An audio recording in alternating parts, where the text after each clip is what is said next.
On a chilly winter day, the 6th of December in the year 1944, a biting wind whipped across the vast plains of the Midwest.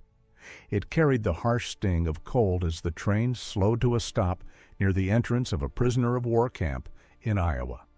The metal wheels scraped against the tracks with one last shudder, and inside the cars, women huddled in coats that offered little protection from the frost.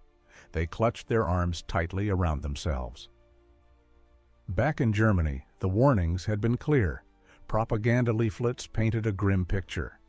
Captured women would face spitting crowds, forced labor, or even worse humiliations.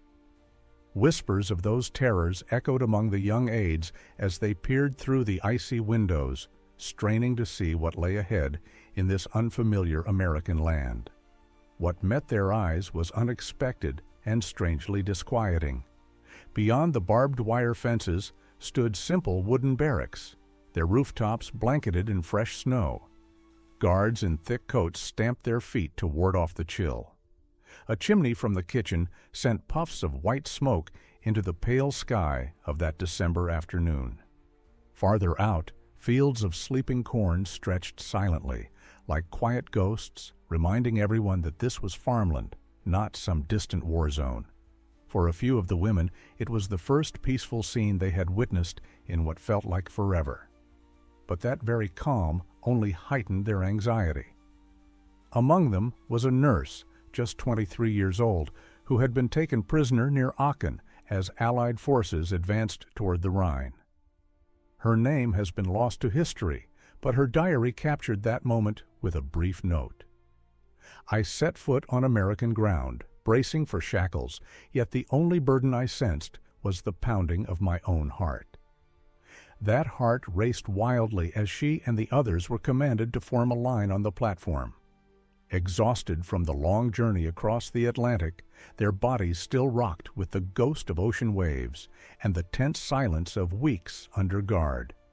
No one uttered a word as their boots crunched over the frozen ground, lining up in rows. Officers shouted orders in English, a tongue most didn't grasp. A translator echoed them in German, his tone steady and almost courteous. This felt odd. At home, Americans were portrayed as savage brutes, knives clenched in their teeth, dealers of ruthless disorder who offered no pity. But here, the instructions lacked the venom they anticipated. The guards appeared more weary than vicious, adjusting their rifles in gloved hands, seeming eager just to head back to their heated quarters. Even so, the women steeled themselves. Tales of camps in the Soviet Union spoke of doom. Surely the Americans, as foes, wouldn't differ much. They awaited taunts, shoves, the stripping of their pride. Instead, they were guided in an organized march toward a nearby building where the rich scent of strong coffee floated in the air. Coffee. It caught them off guard, more than any harsh yell might have. Many hadn't savored a real cup in months. Back in Germany, it had turned into a rare treat, swapped for substitutes like roasted grains or nuts. Yet in the grasp of the enemy, that familiar aroma hinted at something trustworthy, which made them wary. A report from the United States Army that winter documented the arrival of about 50 female aides, noting they were worn out, but in decent shape overall. It skipped over their fear, ignoring how their gazes flicked nervously at every motion, every opening door. To the officers, these were just captives to process, another entry in the growing demands of war.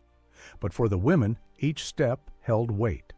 When a soldier held the door for them, they paused, suspecting a trap. He motioned again, a bit impatiently but without malice, and they hurried inside, their boots squeaking on the wood floor. Warmth rushed over their faces. The space carried faint hints of soap and steaming potatoes. Tables were laid out with metal cups and plates. A volunteer from the Red Cross, her hair hidden under a wool hat, passed out blankets. She offered a smile, so every day it almost broke one of the younger women who bit her lip to hold back tears. That plain act of warmth seemed risky, as if accepting it meant betraying all they'd been taught about their captors. In that instant, their expectations began to fracture. They had prepared for harshness. Instead, kindness caught them unprepared. This, in its own way, was a subtle tool, though they didn't see it yet. The United States had committed to the Geneva Convention from 1929, unlike some others in the fight. Prisoners were to receive food, shelter, and the chance to write home. Germany had agreed to it too, but often ignored the rules. Now these women faced the odd truth of Americans following through, sometimes going further than required.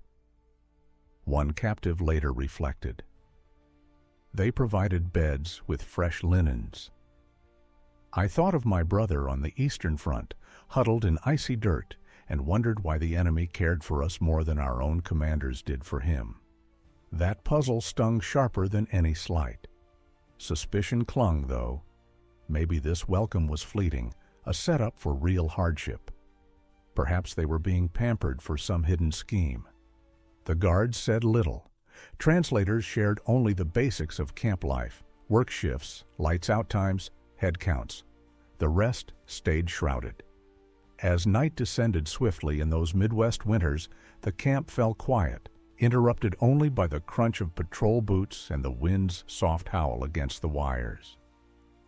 The women lay restless on their cots, ears tuned to every sound. Some murmured quiet pleas, others gazed upward, picturing explosions over their distant towns. A handful gripped faded photos, fingers tracing the worn features of loved ones they might never hold again. In those early nights, they were trapped not just by the fences, but by their lingering dread. Memory held firm. Even as days turned into routines, the shock of arrival lingered. The steam from coffee, the softness of blankets, the volunteers' gentle grin, these clashed with the tales of brutality they'd trusted. And hidden in that clash was a tiny spark, delicate but real. The idea that the foe might not be the beast they'd been raised to dread. They couldn't foresee how that spark would flourish, nurtured in surprising ways. For in the camp's kitchens, using flour, sugar, and fruits from local fields, the Americans were crafting something beyond punishment or questions. They were offering warmth not through talk, but through tastes. The women had readied for strikes. Instead, they'd encounter grace hidden in treats, and when it arrived, it would unsettle them deeper than any roar of combat. Mornings started with a bell's ring, not shouts or strikes. The women rose under wool covers, the air crisp with scents of cleanser, faint smoke, and moist timber. For many, those initial days were toughest, not from abuse, but from the confusing lack of it. They'd imagined shadows and restraints. What they discovered was structure, daily patterns, and an eerie normalcy that rattled them more than savagery ever might. They stepped from the barracks into the frosty dawn, breaths visible like mist against the faint skyline. Guards, rifles hanging loosely, tallied them swiftly, looking uninterested as if it were routine labor. The women, ever watchful, kept heads down, ready for the facade to crumble. But it held. They moved to the dining area, where warmth filled the space, and the aroma of fresh bread wafted from ovens. One German nurse confessed later that tears came at the sight of butter on the tables. In her village, such luxuries had vanished long ago. The camp wasn't a haven, it was enclosed, monitored, ruled strictly. Liberty was absent. Yet within those bounds, existence proved milder than feared. Each sleeping quarters had lines of wooden beds, straw-filled pads, and storage for belongings. Washing areas existed, though water often chilled, and rooms for lessons where officers pushed English classes. Some women scoffed at this, calling it training for loss. But several joined, intrigued by books and boards amid a crumbling world.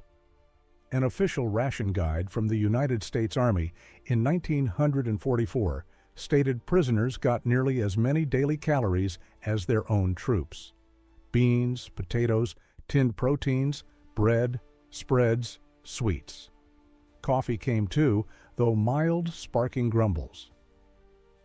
A preserved journal from a helper in Texas noted, They pour coffee like it's water, but at least it's hot. The twist wasn't missed, complaining about enemy brew while kin at home scraped by on substitutes. Such differences fueled their growing bewilderment. They'd braced for dignity's theft. Instead, politeness met them, almost harsh in its grace. Directives from the War Office stressed the Geneva rules weren't optional. Beyond that, a cultural touch emerged. Evenings sometimes brought town church groups, their English songs floating over barriers. The women heard them quietly, soothed yet troubled, for hymns of grace came from those labeled ruthless. Some adapted fast. They stitched, tended fenced plots come spring, even staged skits with rag costumes and improvised items. Others struggled with the mismatch. A 30-year-old is quoted saying, "Each kindness wounds. My brothers go hungry, and they hand me loaves." She skipped meals at first, clinging to minimal bites, proving loyalty through hardship. But the flesh defies resolve, and soon she too savored bread dipped in that faint but warming coffee, yielding to what she couldn't fight. Guards saw the ironies, chuckling softly. How odd to watch foes argue over soup's texture while American homes cut back on basics for the cause. "We spoil them more than our fighters," one leader griped, not without resentment. Truthfully, the system budgeted around $160 daily per captive's food, sometimes exceeding what frontline soldiers got in the Ardennes. War's oddities shown here. The women built habits, dawn counts, tasks in cooking or cleaning, short strolls in the yard. Winter light gleamed on wires, turning them festive like decorations. They chuckled uneasily at the sight, mocking while yearning for home. Some etched day markers on walls with small lines. Others penned notes on Red Cross sheets, though responses lagged for months if they arrived. Yet doubt persisted. What if this grace was short-lived? A lure hiding malice? The notion simmered, fed by old fears and teachings, but it weakened over time. The longer they stayed, the more facts clashed with nightmare visions from across the sea. No violence, no famine, no shame. Instead, guidelines, schedules, the tedium of endurance, and underneath a jarring fact, they were seen as people. That realization stirred unrest. Hating a monster was simple. Hating someone ordinary, with a drawl, slipping extra treats, or praying for distant kin, was tougher. One young woman whispered to another under covers at night, "I can't muster hate for them now." And without that, what's left? The words lingered, heavy and without reply. Not every instant was gentle. Squabbles erupted among them, fueled by whispers, grudges, or hopelessness. One dusk, a fight over mail drew guards in, but discipline was a firm talk, not the force they'd feared. Bit by bit, their view of the foe wore down. Cracks appeared in the tales they'd swallowed. Snow thawed, spring neared, gardens bloomed inside barriers. Women knelt in earth, nurturing seeds with hands that once bandaged war wounds. The twist struck them. They'd sailed as detainees, yet here they fostered growth on foreign ground. Captive, but for some, it felt like a first true inhale after war's choke. Still, the core puzzle endured. Why? Why squander supplies on civil treatment for enemy women while their own fought and fell abroad?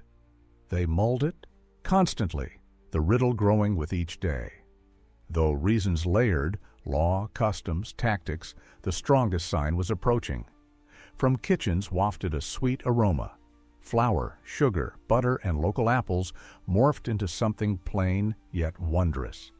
The women sensed it vaguely, unaware they'd soon share it.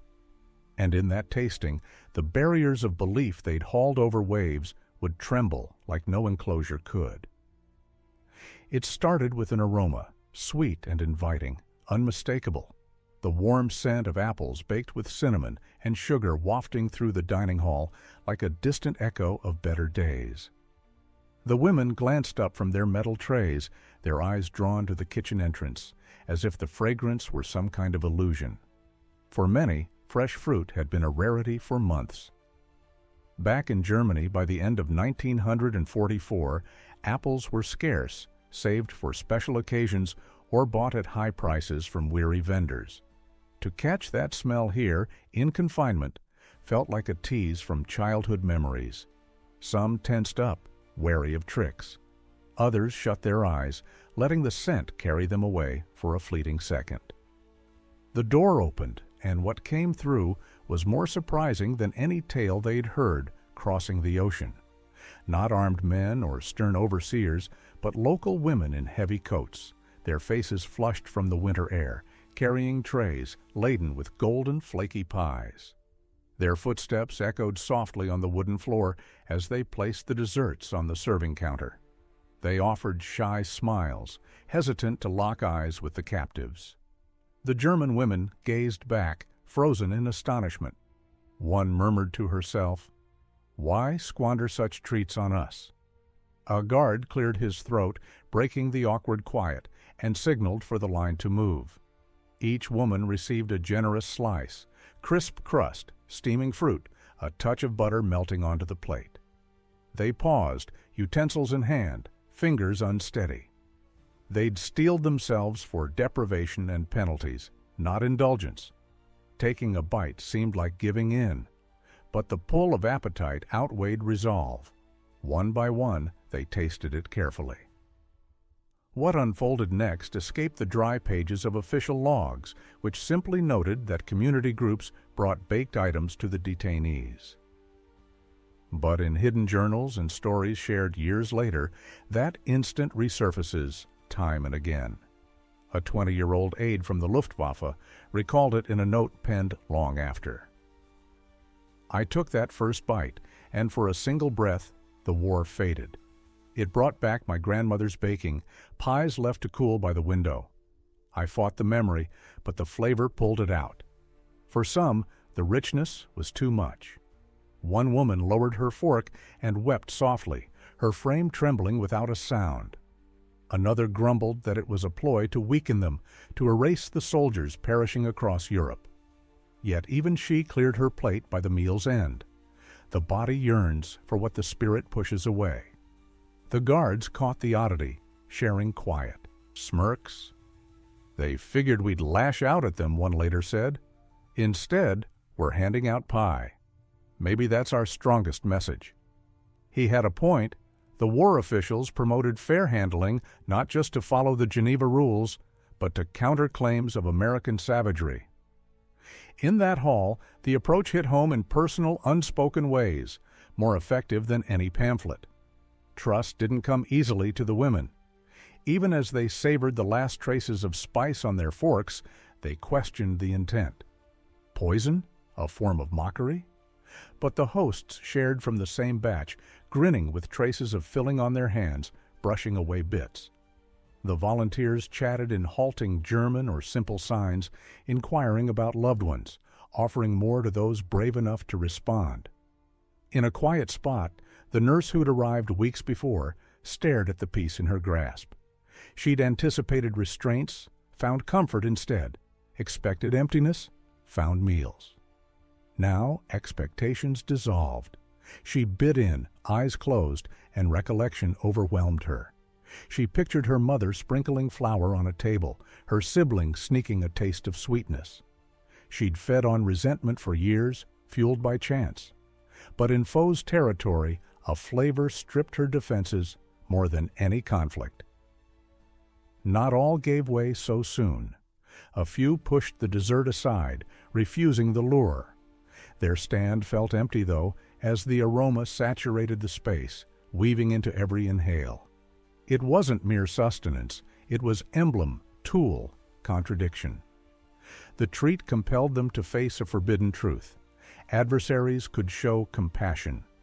A chaplain with the group later shared, "My mother taught that pie beats hostility, reveal our true selves. I wasn't sure it'd matter. But seeing those women's expressions, I sensed a change." He was spot on. It was subtle, nearly hidden, but genuine. Some jotted quick entries that night, veiling words to slip past checks. One noted, The foe's deadliest tool is butter. Another admitted dreaming of baked goods on her grandmother's ledge, a vision more comforting than any since the fighting started. The plain treat rattled them deeper than scarcity ever had. There was levity, too, in soft voices. One quipped that the Americans aimed to plump them up, thwarting any getaway. Another critiqued the dough as too dense, boasting her family's way was superior.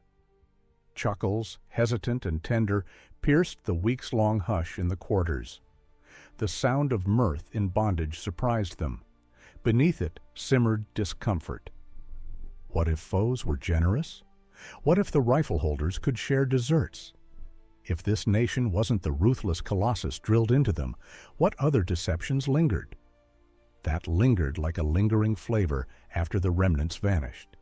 The overseers tidied up, helpers collected dishes, and the women headed to their beds with satisfied bellies and turbulent thoughts. Some stayed alert, reliving the experience, caught between thanks and remorse. Others vowed resistance, rejecting any softening from treats. But such vows cracked easily, each morsel bearing not just taste, but a dare to rethink the opposition. The dessert wasn't just nourishment, it was belief encased in dough. It was a quiet declaration: we'll battle with force, but also with grace. And grace, in its subtle form, proved toughest to defy.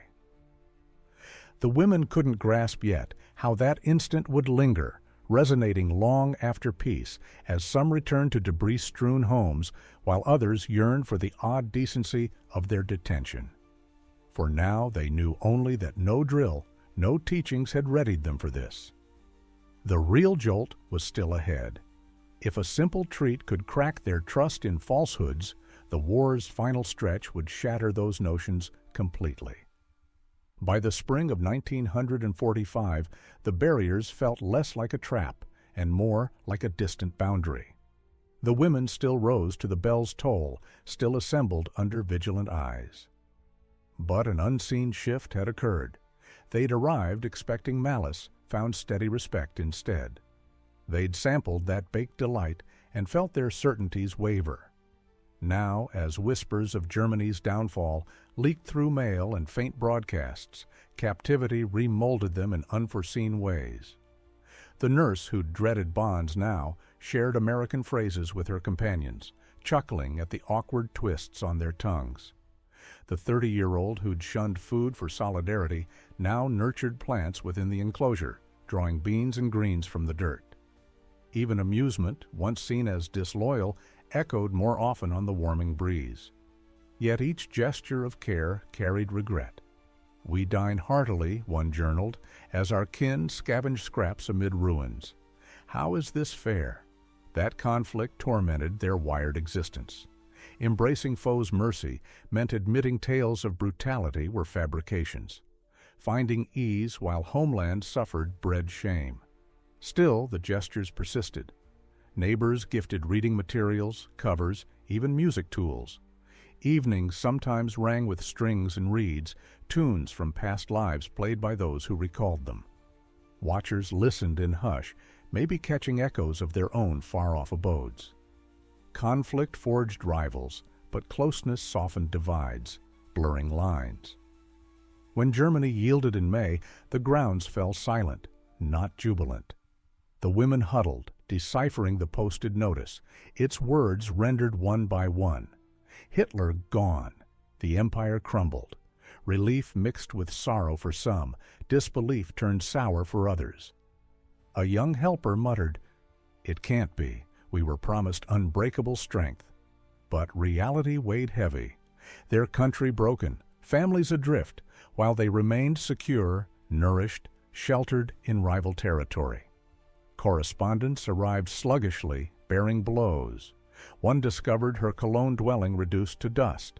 Another learned of her mother's death in a raid. Many heard nothing. Nights filled with stifled cries, sorrow pouring into shadows. Yet dawns still brought bread's scent. Gardens flourished, and occasional visits from helpers sometimes included that familiar treat. Its flavor hit differently now, not shocking, but piercing in its tenderness. The break in worldview was total. For years they'd heard this land-bred beasts where harshness ruled. But the beasts offered tunes, pages, cleansers, meals. The beasts served dessert. For many, this mismatch left a lasting scar. Interviews decades on uncovered the rift's depth. I couldn't make sense of it, one confessed. I grew to resent our rulers more than the opponents. They deceived us, and the others showed it with richness and fruit. Some returned home post-conflict, disembarking into bombed-out streets. They bore recollections of enclosures, warmth, unforeseen grace. A handful, astonishingly, later chose this land again, settling, wedding, raising families where once confined. Their offspring spoke the local tongue, homes scented with cooling bakes. What started as ironic tactic became custom of inclusion. Even non-returners remembered. The flavor stuck, embedded like a fragment. They recalled hesitant grins from helpers, spiritual words, watchers who overlooked extra portions. They felt the embarrassment of relish, the weight of outlasting kin. They knew that in war's bleakest season, rivals offered compassion while their guides fed untruths. The treat grew into a broader emblem, the myth's downfall, illusions shatter. Its delight held the sting of betrayal by their regime and the dizzying awareness that kindness crossed war's divides. It proved the mightiest American arm wasn't just explosives or arms, but the power to unarm with care. One captive summed it in her notes: the flavor evoked youth, security, hearth, but also downfall. I ate thinking of my mother in wreckage. Yet I partook because resistance failed. In that I saw defeat not from forces, but from deceit. Her penciled lines evaded checks, outlasted years, witnessing the subtle upheaval behind barriers. As final ships bore them back over waves, the women eyed the shores one last time. Some cursed the waters, swearing no pardon for the indignity of care. Others shed quiet tears, aware they left a spot where, despite steel bounds, safety outshone the regime's gloom. Each held her tale, but none denied it. The essence endured. Years on, in German homes, young ones queried about the strife. When burdens grew too great, when destruction loomed large, mothers shared another angle. They'd speak of when rivals offered that baked good, tasting like grace amid chaos. The listeners marveled, perhaps glimpsing conflict not solely as ruin, but as sparks of shared spirit. The tale of desert and detention seems minor, almost silly, against global turmoil. Yet tiny narratives often cradle profound insights. For these women, the apple-sugar blend marked when fable cracked and truth emerged. They awaited harshness, found empathy, awaited famine, found sustenance, awaited villains, found folks with everyday compassionate souls. Thus the echo persists, shared softly over time, that in history's grimmest clash, a humble portion reminded all, detainees and keepers, that even rivals share humanity. But the hanging query unsettles more. If grace bridged war's divides, what other falsehoods held sway, and what potentials lay hidden from the start?